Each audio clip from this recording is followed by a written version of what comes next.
तो आइए देखते हैं रीजनिंग के वे टाइप्स के क्वेश्चन जिसमें करेक्ट सीक्वेंस में चीजों को लिखा जाता है, उसके बाद ही वो क्वेश्चन सॉल्व होते हैं। इनमें एक कथन दिया होता है और कथन में व्यक्ति होंगे या कुछ वस्तुएं होंगी, उनको करेक्ट ऑर्डर में लिखने के बाद उनसे संबंधित 5 प्रश्न दिए होंगे और 5 प्रश्नों के उत्तर आपको देने होंगे। तो सबसे पहले हम जो है ये जानेंगे कि उनको कैसे ऑर्डर में लिखा जाता है। तो यहां पर देखिए क्वेश्चन है 5 भाई बहनों के बीच, 5 भाई बहन हैं, इनके बीच जो है बता रहा बीना, फिर कॉमा लगा है, मतलब कि बीना नीता से बड़ी है, रमेश नीता से बड़ा है किंतु बीना से छोटा है, दिनेश सुरेश और नीता से छोटा है और नीता जो है वो सुरेश से बड़ी है। इसमें अलग अलग छोटे बड़े का रिलेशन दिया गया है तो थोड़ा सा मतलब कंफ्यूजन हो जाता है। इसको हम लोग लिखते किस तरीके से हैं करेक्ट सीक्वेंस में, आइए देखते हैं।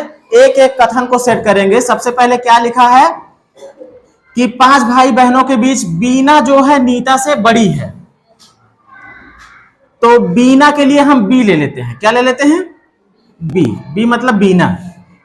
बीना नीता से बड़ी है, मतलब कि अगर यहां पर नीता है एन, तो इससे बड़ी है कौन? अब ये बड़ा है वाला निशान इसकी तरफ खुला है। इसके बाद क्या कह रहा है? रमेश नीता से बड़ा है, रमेश जो है वो नीता से बड़ा है किंतु बीना से छोटा है। रमेश नीता से बड़ा है लेकिन बीना से, मतलब रमेश यहीं बीच में है, रमेश यहीं बीच में है। ऑर्डर सेट कर लो, नीता को यहां कर लो, इनसे बड़ा है कौन? रमेश। रमेश जो है नीता से बड़ा है, नीता से बड़ा है किंतु बीना से छोटा है। दिनेश सुरेश और नीता से छोटा है, सुरेश और नीता से छोटा है। दिनेश सुरेश और नीता से छोटा है। सुरेश का भी पता नहीं है, हमारे सीक्वेंस में अभी सुरेश का पता नहीं है, लेकिन नीता का पता है। नीता से जो है कौन छोटा है? दिनेश। तो यहां पे लगा देते हैं छोटा वाला और यहां पे लिख देते हैं डी। बीच में कहीं आना है भी, सुरेश कहां पे आएगा वो बाद में पता लगेगा। कह रहा कि दिनेश जो है वो सुरेश और नीता से छोटा है, तो दिनेश नीता से छोटा यहां लिख दिया और दिनेश सुरेश से भी छोटा यहां लिख दिया। एस मतलब सुरेश। अब देखो नीता सुरेश से बड़ी है, नीता जो है वो सुरेश से बड़ी है। अब सोचो जो दिनेश था,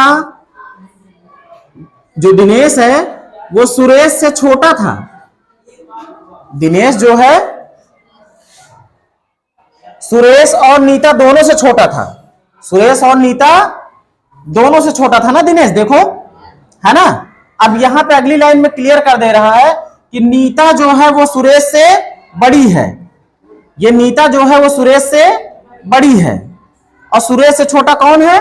दिनेश। मतलब सुरेश का स्थान यहां बीच में है, तो इसको हम सेट कर लेते हैं। यहां लिखते हैं एस और यहां लगा देते हैं ये निशान। अब हमारा ये फाइनल सीक्वेंस बनकर तैयार हो गया है। अब इसमें सबसे छोटा कौन है ये भी पता लग गया, सबसे बड़ा कौन है ये भी पता लग गया। अब सिर्फ क्वेश्चन को हल करना है। 5 भाई बहनों में सबसे बड़ा कौन है? बीना।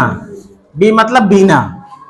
5 भाई बहनों में मध्य में कौन है? एन मतलब नीता। नीता है, कौन है?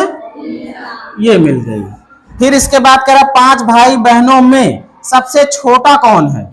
डी। डी मतलब दिनेश। कहां है दिनेश? यहां है। फिर इसके बाद क्या कह रहा है? कौन बीना और नीता के मध्य है? बीना और नीता के बीच, बीना और नीता के बीच कौन है? रमेश। आर मतलब रमेश। फिर इसके बाद कौन नीता और दिनेश के मध्य में है? नीता और दिनेश के मध्य में सुरेश है। नीता और दिनेश के मध्य में सुरेश है ना। यहां पे तीसरा विकल्प इसका सही हो जाएगा। तो इस तरीके से एक सीक्वेंस बिठाने पर 5 के 5 सवाल चुटकियों में हल हो जाते हैं।